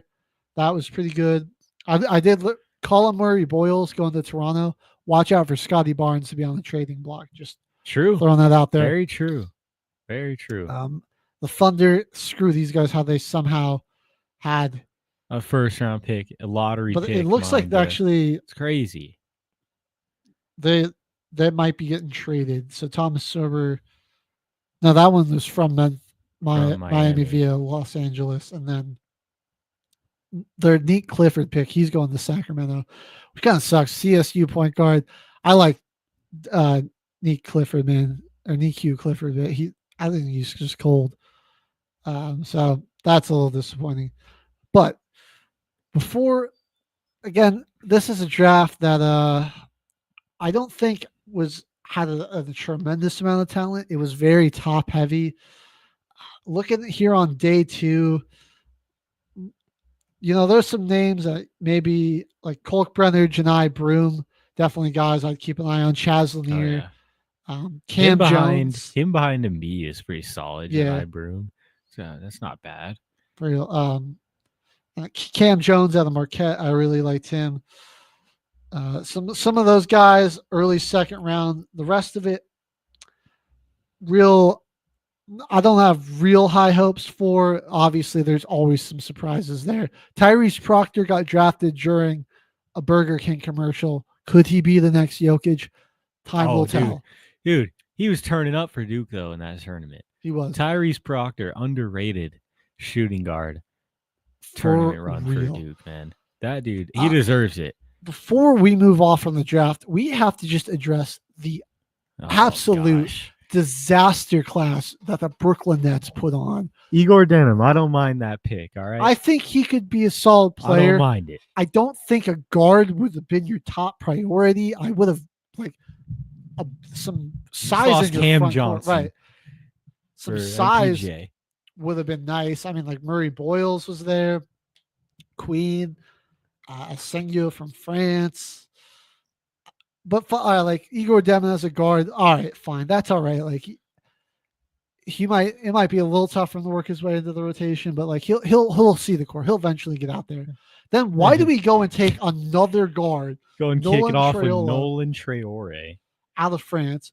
It's like, Who the okay, heck is that? all right, we're good. Who the heck is that guy? That's enough guards. And then nope, actually, the pick that we own that the Hawks are making for us, Drake Powell, another guard. So count them. They've taken 3 guards. They need some more. They need some more help in the front court. So who do they pick? Like who next are at all of these 26? guys gonna like? How are all of these guys gonna play? Because you've already got Cam Thomas as well, and blank on the other dude's name, but like another starting guard there. So it's like, how are these guys gonna get on the court? So what are you gonna do with the 26th pick? Take a look. Take another guard. Ben Ben Seraph. Seraph. Oh Here my- we go. No disrespect to Ben Seraph, but the Nets organization, what are we doing? I mean, What are we doing? and then finally they go Danny Wolf, some size in the front court, but like at that Ben point, Seraph has at least 6'6". yeah, I don't like Dan. I also think like Danny Wolf is not going to translate to the NBA very well. I think he'll be lucky to be like like his ceiling is probably like a high end bench player. It says here, good guard skills for a 6'11" player. His playmaking ability evolved significantly under Michigan coach Dusty May as he made the transition from the Ivy League to Big Ten appear effortless. So, but I mean, his weakness, even though his playmaking evolved, one of his biggest weaknesses is turnovers and shooting 34% for 3. So are they going to utilize him as a stretch? They can utilize him as a playmaker. They can utilize him as a big man, even though he looks like he was stretching the floor for Michigan. What are we going to do here? Yeah, I don't. And then we kind of fleeced them with that Cam Johnson trade. I mean, where They just made him 10 times worse. right, like it's like Porter Johnson, relatively similar player, maybe like a drop off in defense for Porter. Johnson's a better defender, but like Porter's contract is terrible. Huge. It's and like now that's just putting a huge hindrance on this team that is not well put together at all. I No. mean, there's No, no just get a big contract added to something that they're trying right. to So now that's just restructure. hindering you in the cap space and They're screwed. hindering you in free agency. They're screwed. I mean, they're just running them into the ground. It's kind of unbelievable. I mean, at least you got the Knicks, New York. Now, Yeah. we're gonna go shift over the free agency, and we're gonna start by talking. I just want to put the question out there: should we put Calvin Booth on a terrorist watch list? Because, I mean, you want to talk about a Jokic stopper? That man was it. That was one. He of them was right the there. Jokic stopper, bro. That was one of them right there. Dude, they get rid of him. Oh my God. They finally start making moves and building a team around Jokic. So we're not just going to sit on their thumbs and wait. Awesome. Like this guy, You play awesome. to win the game. Russ was all right, I guess. But like Dario Saric was the other big move that you go out for us. He had an ugly contract, and I don't think I really ever saw him on the floor once. And then I don't think I saw him play. he let KCP walk because keeping him I think it would have hindered us in the second apron, as well as it would have put restrictions on what trades we could have made. So he let him walk so we could make a trade midseason. And they didn't do anything. Yeah, we didn't do they anything. didn't do any trades. We got to the trade deadline and didn't make anything When you happen. clearly have a player that is having the best offensive season ever and a team still struggling to win games because it's a team sport. He can't do it on his own. This just shows Nuggets could have had Cam Johnson at the trade deadline Right. if it wasn't some clownery happening. And Good on Josh eventually- Kroenke for making the firings. I think Mike Malone Yeah. should still have his job. Right. Like But- some of that might have been the coaching from Malone too, because obviously I as much as I like Coach Malone, I think we saw a much better version of the Denver Nuggets after he was gone. Edelman kind of killed it. Dude, I mean, I that can't lie. and it was like Edelman was there, but like you really just like let Jokic lead, and like Jokic was basically the assistant coach to Edelman. I don't know I don't know the name of the guy that filled in the role, but it was Jokic was the assistant coach. And I mean, that just like the guys respect Jokic. He's the leader on the team, and it really worked out well. They took I mean, like this is a team that had some serious depth issues, maybe 7 deep, and they took one of the deepest, like one of the most well-built young teams to 7 games. They had a guy playing with one arm, and in game 7, Aaron Gordon's got one leg. If we didn't go to game 7 against the Clippers, I think the Nuggets are competing for the championship. Correct me if didn't Jamal Murray have like a nagging ankle thing where his ankle wasn't 100% either too? We had so many guys limping into that game 7 against the Thunder, dude. We were really. It was a bad start to the season and some bad stretches of games that made us have to play harder at the end to get a better spot. And I mean, we probably would have had to do that anyways because the West is insane. But now they're having an incredible off season. So Cam Johnson, I mean, he's got the scoring potential of Michael Porter. I mean, he's a 3-and-D wing player, but can be a 3-level scorer, which is what I like more about him. He can actually create his own shot in the mid range, and also be a spot up guy. Right. And he can get to the rim and dunk. I mean, like, think about this. Him and Porter had pretty much the same numbers last season, but Cam Johnson was playing with the biggest ball hog in the league and a bunch of scrubs on one of the worst teams in the league. Porter had the greatest player in the world currently on his team, who bumps up all of his guys' numbers. I mean, we've seen other guys leave. KCP, his scoring numbers went down. Bruce Brown kind of faded into obscurity, but he's back. Let's go. Bruce Brown on the Nuggets is scary. I'm gonna be honest. He didn't get a lot of play time in Toronto for some reason. I think he's really gonna see the floor with the Nuggets. Him coming in off the bench and coming back in with Jokic. I mean, dude, he was like one of the most perfect players with Jokic. He just understood where, he just knew to just keep moving and get active, and Jokic was going to find me. And he understood that so well, and he thrived here. I'm so glad to have him back because he was also I honestly thought he should have had some serious consideration for 6th man of the year. He was incredible for us coming off that bench. I don't know who is talking trash about firing 2 GMs, man, because this is great. Hiring 2 GMs. This is awesome. Dude, we finished it off. Wrap it all up. Signing the boy, Timmy Hardaway Jr. And making the trade for Valanciunas. I mean, they're getting rid of that ugly Saric contract. Maybe the best offseason outside of the Rockets getting KD. They're going crazy. Saric, useless, cap drain.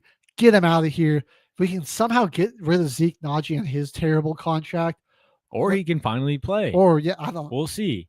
Every time he does play, it's like you get 3 good games out of him, and then he just disappears back into out of the lineup. It's so weird. I think the thing let's just try to play him because it's he doesn't ever play consistently. Yeah. It's so weird. The thing is now is they were actually building some depth in the roster. So we can run a pretty deeper lineup in the season. We find out who's ready to play at the end of the year when it's got to get cut down. Yeah, we got to have less guys. We finally we have the best center we've ever had in the backup or in the Jokic era. That's no disrespect to DeAndre Jordan. He's an absolutely incredible human, but he just doesn't have that defensive ability that he used to, and he got blown by a lot. And Valanciunas. Dude, he was averaging 17 and 10 last year. He was a starter on the Pelicans after the trade deadline. Yeah. And then he moved to the Kings. So, I mean, they're having a great season. Right now, I mean, the West it's Houston, it's OKC, it's Denver. Everyone else is going to be hard pressed to find a way to compete with those. I mean, it's still going to be an absolute bloodbath in the West. It always is. It's what's his name? Ben something on TikTok. He broke down the West having way more all-stars than the East, since sometime in the 80s, where it's a crazy margin that it shouldn't be, where you feel like it should balance itself out over time, but it doesn't.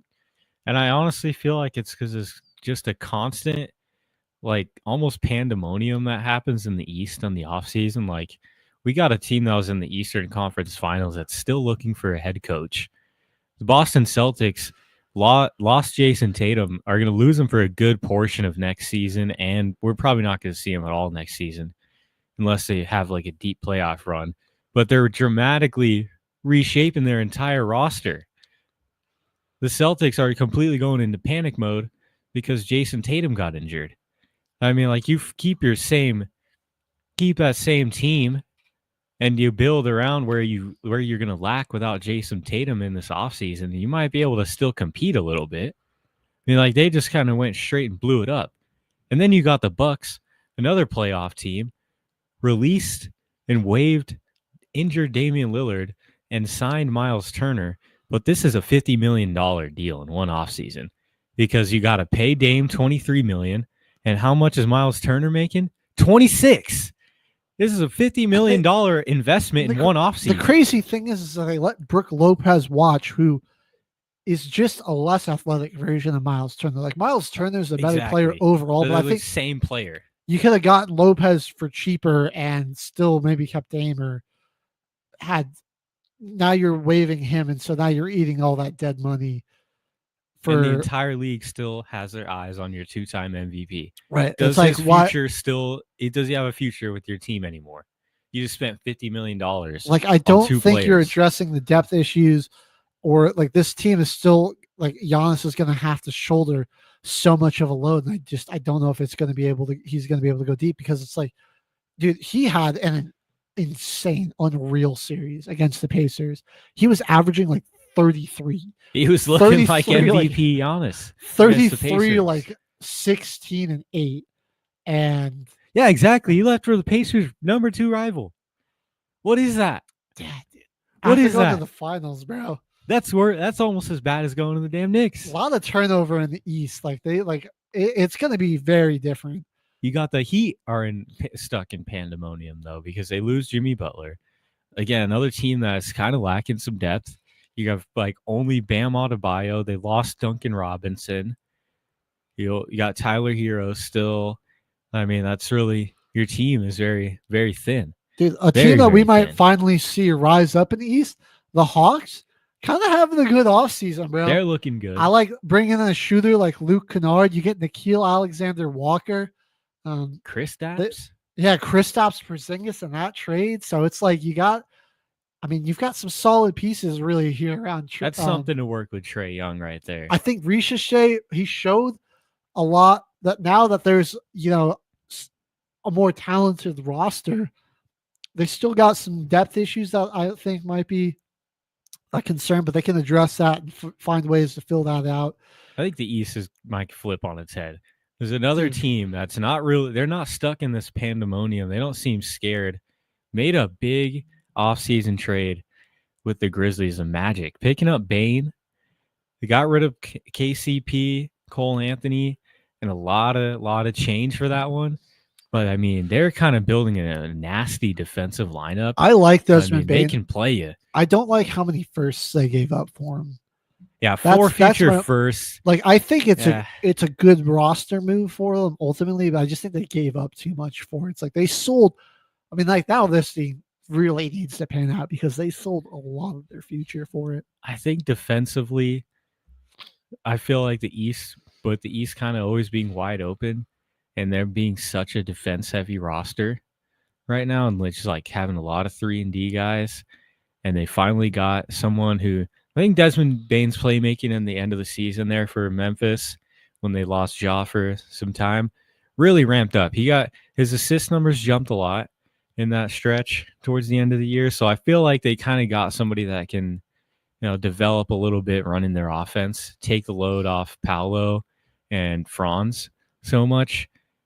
I mean, they kind of have a really good chance. Keep Wendell Carter healthy, and again, you got a great defensive rebounding big man that can shoot 3 a little bit. That's true. I still think I think the East is going to actually run out of Cleveland. this year. I don't Don't think forget about Cleveland, baby. I don't think that Garland chokes as hard as he did last season. I think he'll improve. They did lose Ty Jerome, but they brought back Sam Merrill. They got Larry Nance Jr. as some depth there. They drafted Tyrese Proctor during the Burger King commercial. So again, like that's the next Jokic shooter, potential elite shooter. Right. So I think, the Knicks, they'll still be good, but they've got a glaring hole with Brunson and Cat being just absolute targets on defensively, or I still think they need to address that because they'll be fine in the regular season. They'll be a top seed. But when it comes down to another playoff game, I think we're just going to see the same thing. They're just going to attack that. Teams are just going to attack that mismatch. Those matchups. It's going to be hard to sustain in the 7-game series. Nas Reed's coming back to the T-Wolves. Julius Randle's coming back. They do lose Akeem Alexander-Walker. That's a big loss. That's a big loss. He was a super underrated player for them. Another Western Conference Finals trip. I don't know. But another team that's just killing it, the Houston Rockets. Obviously, the Kevin Durant trade's huge.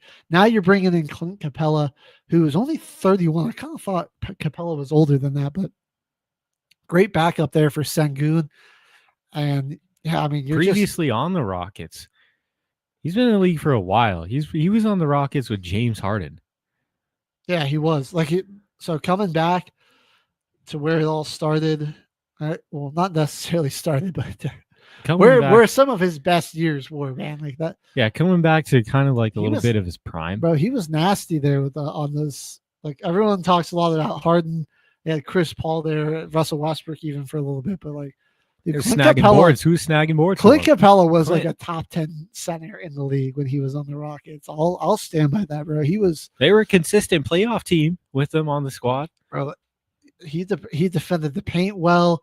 Yeah, he was a monster on the boards, and yeah, dude, he was just a great lob threat. With he ran that pick and roll with Harden and Chris Paul pretty seamlessly. It was fun to watch. I can't believe that these steals, man. This Miles Turner is 4 years, $107 million, and then you got $113 million guaranteed to Damian Lillard. Scrolling through here, bro. A kind of a deal that's gone a little unnoticed, which is intriguing to me because I'm not sure how I feel about it. Jordan Clarkson to the Knicks. I am seeing that. Expected to sign on the 30th. Could be a very interesting guy to bring a little spark plug off the bench because that was one of the big issues that they didn't have the greatest depth there. I don't know. He's just kind of all over the place for me. I don't know, if it's because of Utah is why he never really hit a high ceiling. Can he be better in New York? That one, it's intriguing. I'm not sure. I'm still not really sure how to feel about that, but it could be something sneaky good. It is interesting. But one thing we got to see that I'm looking at all these bigs getting signed, and I'm not seeing any of them going to the Lakers. Kevon Looney, Pelicans. He missed out on a chance there. He's a young guy, plays incredibly hard. That reminds me. To lose out on Lopez. The other great move that the Rockets made, and this hurts the Lakers tremendously, Dorian Finney-Smith. Dude, that's huge. That's gone. Huge, actually. So, you've got the front court. Major holes. Of Kevin Durant, Finney-Smith, and Sengun.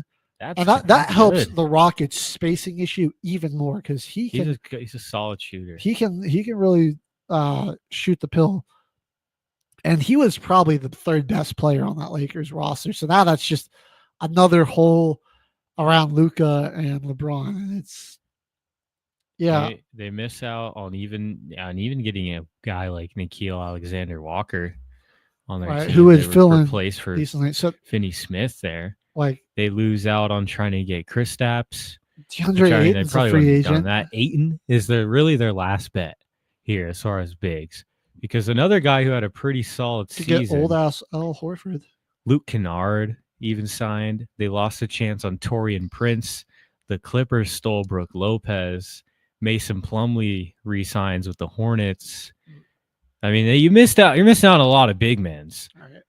We got Russell Westbrook. He still hasn't signed. Chris Paul still hasn't signed. Cam Thomas is technically a free agent. He's a restricted free agent, so he'll likely be back. Some other notable names: Gary Payton II. God, he's 32, dude. I thought he was way younger. Me too. Mo Wagner. He's an unrestricted free agent that's still out there. Al Horford. Will the Celtics bring him back?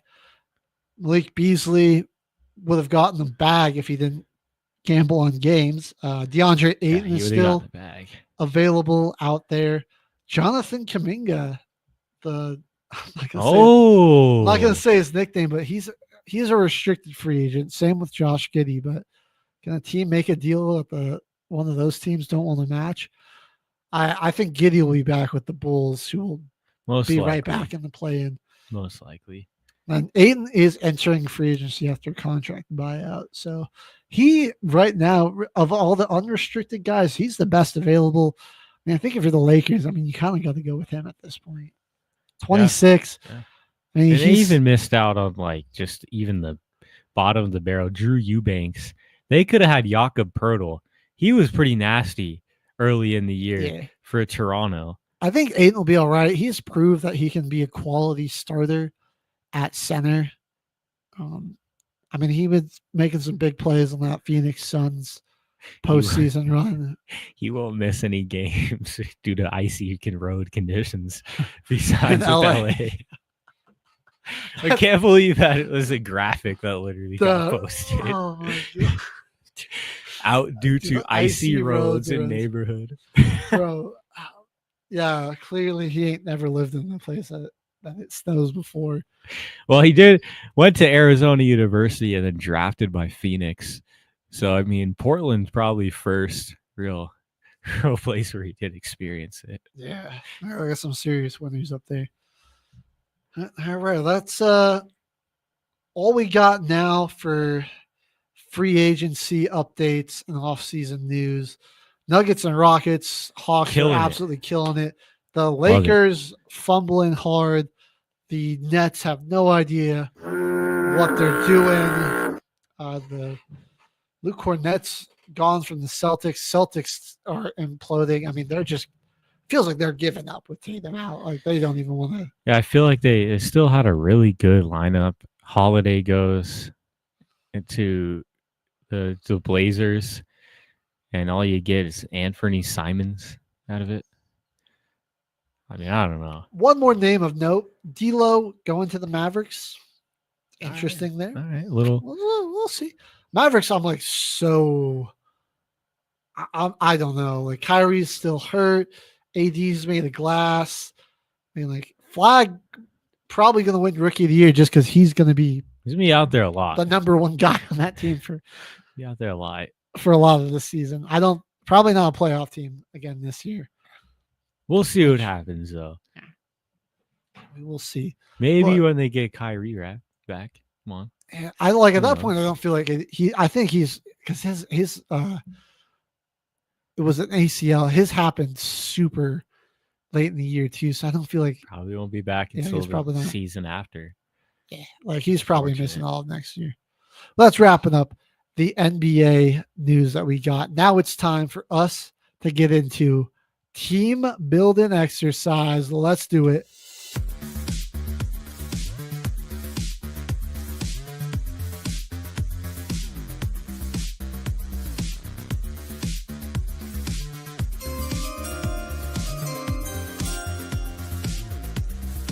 I'm putting together a special team.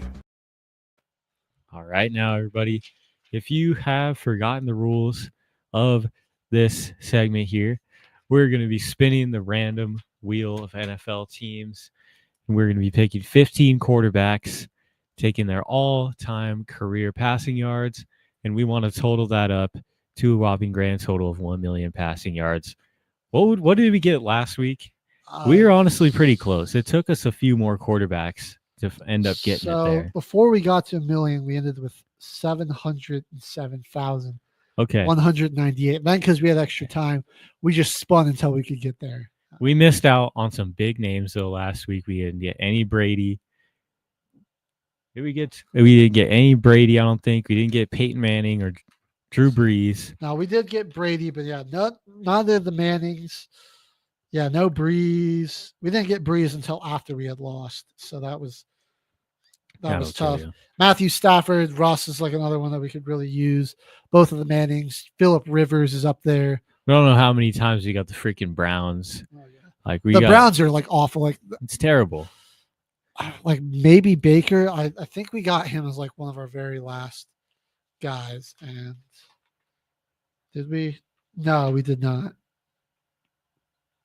We didn't even get Matt Ryan. That's another one we really didn't need. even land on the Falcons. Matty Ice, bro. We took the Dilf, Trent Dilford. That was horrible. We never know. That burned us. I thought that could be sneaky. We know never to get him again. That'll never happen. Yeah. Let's get into the first spin here. First quarterback of the day.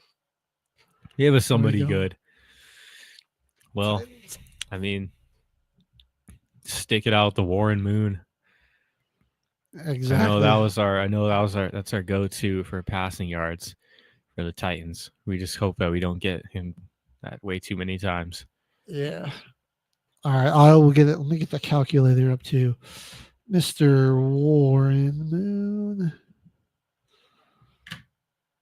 And he is a good start for us, 49,325. There we go. Filling it up in the yards department. He's the one that we want to stay away from in the touchdowns. He's a little low in the career touchdowns. Only 291. But great start. Exactly what we need. Here we go. We can get Matty Ice. Matty Ice. Let me add the Warren This guy Moon numbers stinks. Falcons stink. They do. They're looking to trade Kyle Pitts right now, and they want a second or a third rounder. I want to see a clip of him completing a block first, and I'll give you a day 2 pick for that guy right there. How about 5 clips of him catching a touchdown? Oh wait, can't do that. Bro's been in the league almost as many years as he has touchdowns. Vikings. 6,000. That's great. 792. Oh, whoops. I gotta add the plus here. 62,792. So good start here. I think we take Kirko here, right? Big Kirko. Or do we go Brett Favre? Ooh, yeah. Actually, I think Favre is probably better here. We might want to save a later spot for Kirko if we get the Commanders. We might want to go him. And Favre is just higher anyways. Like we're going to take Favre here. Oh, yeah. I don't know what we're talking about. That's 71,800. Oh, my God. And 38 yards. Love to see that. You got to see those numbers early. Yeah. That's what you like. Anything below like 35K can be pretty detrimental. Like above 40 is where you optimally want to be. On this, don't go. No, man. I mean, we can take Flacco because I think Flacco's got like a sneaky. Flacco probably got a sneaky amount of yards. He's been playing for too long to be low. Let's go with Flacco. I'm gonna add Favre's total in here real quick. 70,838. It's good. Not bad. Joe Flacco. Uncle Flacco. He's got Uncle Joe. 45,000. That's pretty good. That's a pretty good number right there. We'll take that. 696. Okay. 97 actually. Alrighty. That's a pretty good spin. We'll take that for the Browns' first one. And we get the Cowboys, baby. Here we go. We got a few options on this one, really. Right. I got to think about this because Aikman really didn't put up a ton of yards. I feel like is Romo better? Like Dak just hasn't played long enough. I just don't know if like guys in the like was it Staubach? I don't think Roger Staubach. Was he slinging it enough? I think we might have to go Romo. Honestly, we might have to go Romo. Such a storage franchise. Like, they really don't have a lot of great options here. No. We really, I feel like our best options are going Romo or Aikman. Like Aikman, I think only has like 30,000. What's Romo got here now? We are going to roll Romo. He's got 34,000. Okay. And 183. So that's not terrible. Definitely not the greatest. Not exactly what we want to see, but yeah, we'll take it. Next spin up here. Whoops. Packers. We can go A-Rod here. Sure, don't want to go Jordan Love. Of course, we're going to go A-Rod. What are we talking about? Oh, yeah, we got Warren Moon when we got the Titans. We got Warren Moon, Kyle. Yeah, he was the first. He's the first name on here, bro. That's our first number one overall. Aaron Rodgers with a cool 62,000. Beautiful. 952. We are back on track, baby. They need to put his Steelers picture up there on Pro Football Reference. That's a great. You get his Steelers photos up there. Update that site. He looks like a guy in a Halloween costume. It's crazy. The chefs. Here we go. Now, Mahomes obviously comes to mind first. He's been in the league almost a decade, has put up consistent numbers, but we got to think, is there somebody here that might have played for longer? I mean, they had Alex Smith. Who was that team that won the Super? But that was back in like the 60s. I don't know if that's the guy we want to go with. I actually really don't know a whole lot of Chiefs QBs, and I'm just it's kind of occurring to me. I kind of feel like we might have to go Alex Smith. I don't know. I feel like we're overthinking it. Like Mahomes has been like a pretty consistent like 4,000-yard passer for about a decade. Like he's got to be around 40K. I say we might. Let's not overthink this. I mean, he's like go with him. Already a top 10 quarterback. I think we just. Oh wow, only 32,000 so far. That's kind of crazy. I don't think Alex Smith would have been much better, and I'm not gonna lie. I don't know if I would be able to pull another good QB for the. I know, me either, honestly. But I feel like we'll find out if we get the Chiefs again. Maybe the Niners enough. We'll have to really have to pull something from the recesses there. But we're 7 through. Seahawks. Dolphins. Well, I mean, we can just. I mean, we got Dynamite Dan Marino. Bro. Dan Marino. Dude was slinging that thing. Easy money. Yeah, we'll take that. Greatest QB to never win a ring, man. Russ would have been sick there, but we'll take. I think Dan's actually one of the ones you got to get here to really have a good shot, and he's got 61,000. There we go. 361. I'd say. I mean, a couple of like not great picks by us, but nothing really terrible yet. No stinkers, which is good. That gives us a shot. We need like Brady and Manning though here soon. That doesn't help.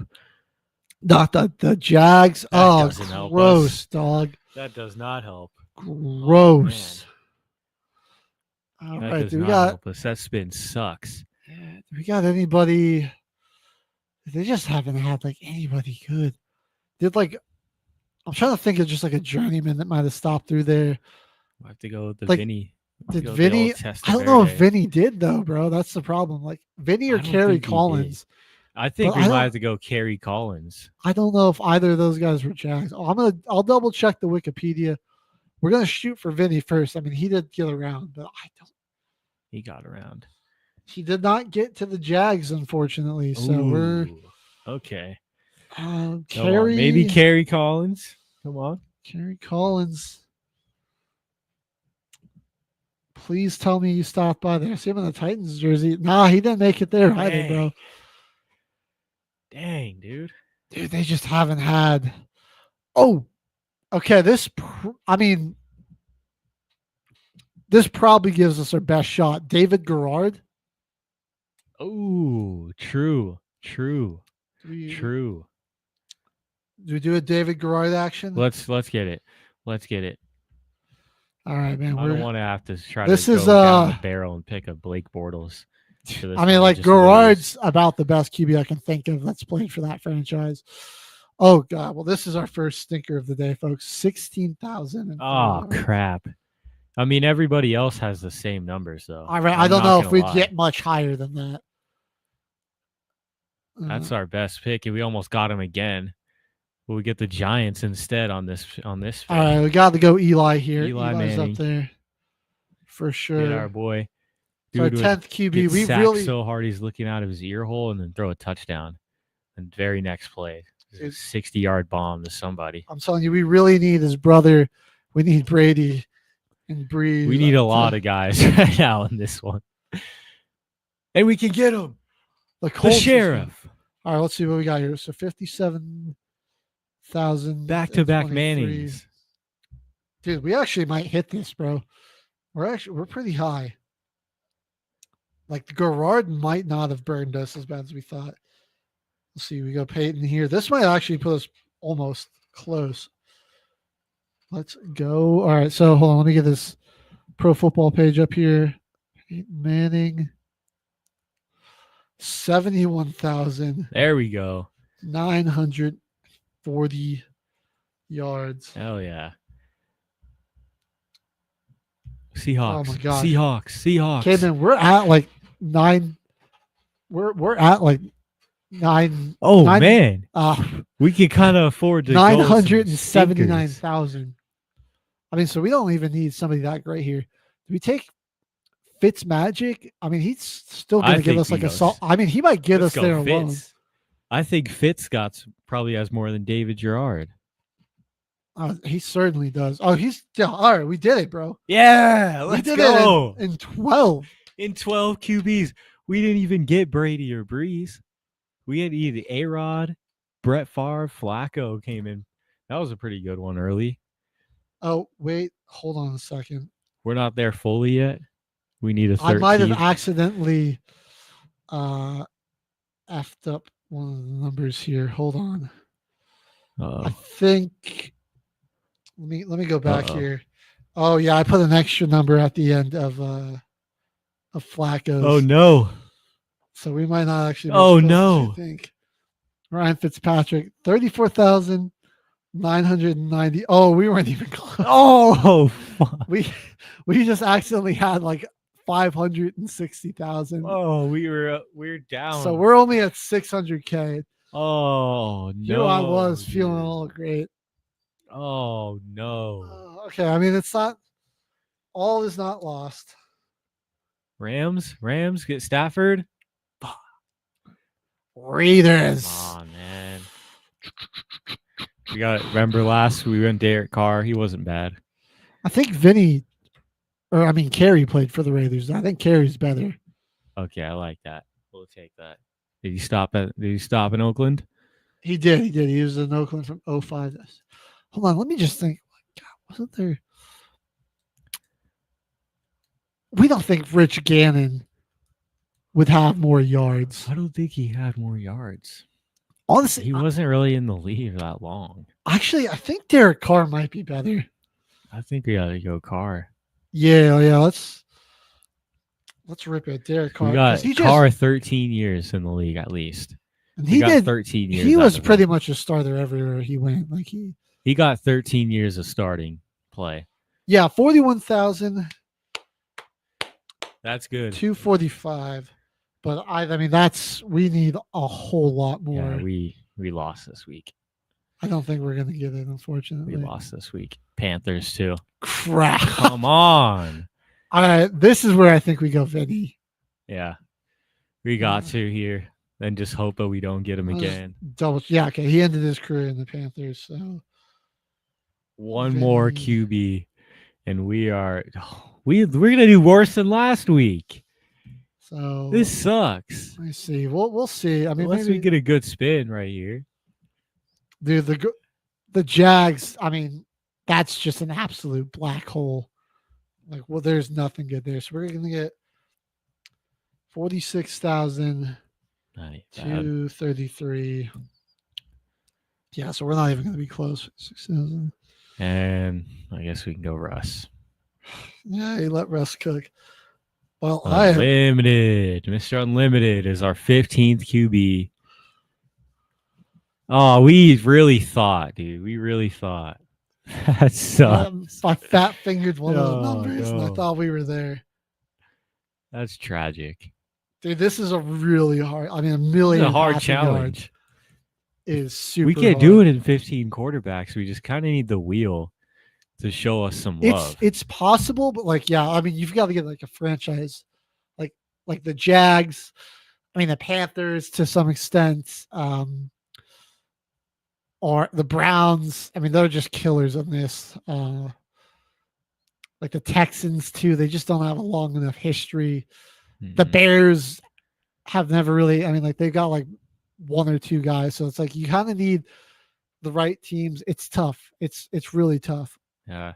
You need those long-lasting franchises, We're teams that were in the playoffs a lot. We're at 700. We did do a little better. 734,339. So we did go up. That's progress. That ain't bad. Let's see what we can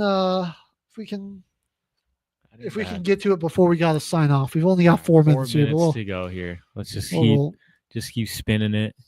Just keep see how spinning close we it. get. Colts again. Yeah. Oh, well, here we take Phillip Rivers here. That's solid right there. I like that.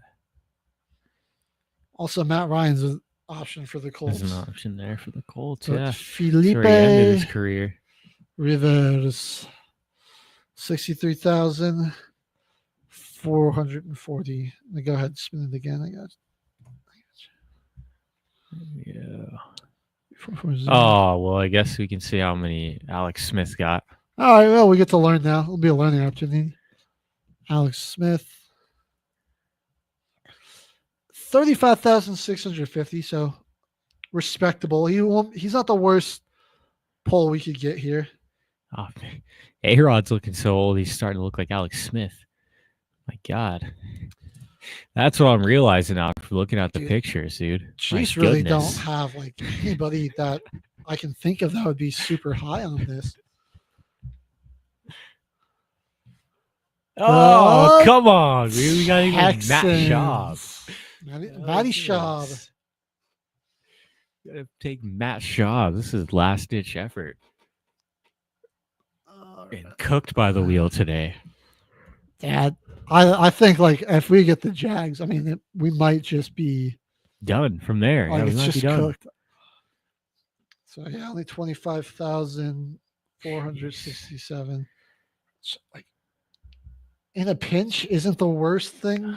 Give Stafford here like that. Get the Lions.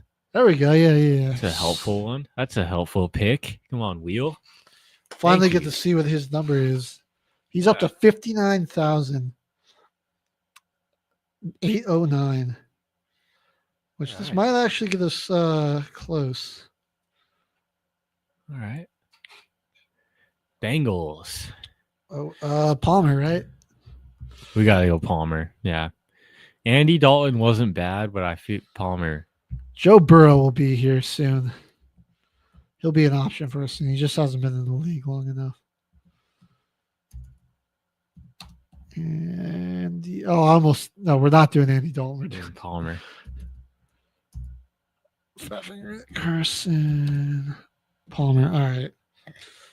Boom. 46,000 to 47. So let's see here. And that's real nice. That's real nice. I mean, I guess it's got to be Cutler. Got to pick Jay Cutler. He had like longest career. All right. That killed us right there. 45,000. Not bad. 133. So what does that put us at our final total now? We've got 1 minute left here. That just barely put us over 1 million. Yeah. So we only need 1, 2, 3, 4, 5, 6 extra this time around to get to it. There we go. So, I mean, that's better than last time. We're getting closer. it's just some RNG to it, man. You just gotta hope the wheel is merciful. Today it wasn't, but yeah, we'll keep at it. We can afford some bad ones, but we got to get Breeze. We got to get Brady. We need those names and Manning. I think those three are paramount. And then, yeah, like if you can also get like Roethlisberger, Rivers, Matt Ryan, Stafford, guys like that on the list. Joe Montana, I think so. He's only like around 40,000, but like, yeah, that's not a bad pick. Still, you can really only afford like maybe one below 35K. Yeah, you can't really take too many below 35, or you're done. You're done, Zos. All right, well, that's going to do it for our show today, folks. Thank you so much for watching another edition Until the Final Whistle. We'll be back at it trying to beat this 1 million passing yard challenge, and we'll be bringing you all the latest and greatest in the world of sports. We'll see you for another Wednesday. I'm Caveman and I'm HG. That's Caveman. We're signing off. Love it. See you guys later. Ladies and gentlemen, thank you for tuning in to Military Broadcast Radio. As we wrap up today's show, we want to remind you that the podcast of today's episode will be available right after we go off the air. So if you missed any part of the show or want to listen again, be sure to check it out. And remember, we're here to support and honor our veterans.